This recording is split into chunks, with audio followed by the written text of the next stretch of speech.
વાઘોડિયા રાત્રિના અંધકારમાં તસ્કરોનો આતંક. આણંદ નગરીમાંથી 9 બકરાની ચોરી.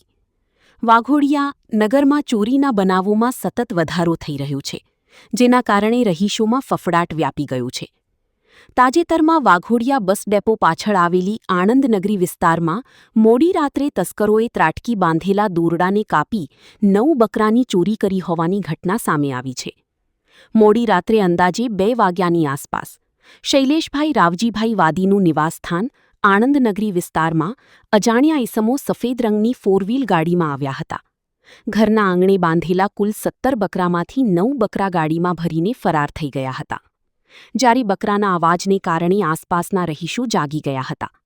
લોકોએ બહાર આવીને જોતા સફેદ ગાડીમાં બકરા ભરાતા હોવાનું નજરે પડ્યું હતું. રહીશોએ બૂમાબૂમ કરતા ચોરો પકડાઈ જવાની બીકે પૂર ઝડપે ગાડી હંકારીને નાસી છૂટવામાં સફળ રહ્યા હતા. પીડિત પરિવારને આર્થિક નુકસાન પહોંચ્યું છે. પરિવાર દ્વારા તાત્કાલિક વાઘોડિયા પોલીસને આ અંગે જાણ કરવામાં આવી છે.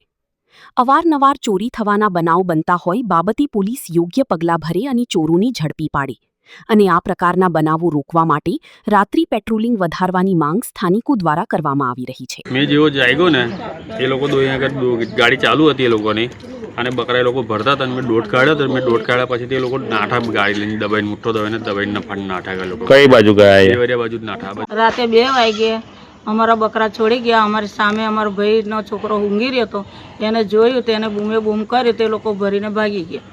હા, પોલીસને જાણ કરી છે, પોલીસને ફરિયાદ લખાઈ દીધી છે રાતોરાત. રાતે ચોર આવ્યા તો રાતે ચોરી કરી એમને અને 9 બકરા જેવા લઈ ગયા. 9 બકરા લઈ ગયા છે અને આજા રોડ બાજુ ગયા છે. નાના લવારા પણ લઈ ગયા, નાના નાના બચ્ચા પણ લઈ ગયા છે.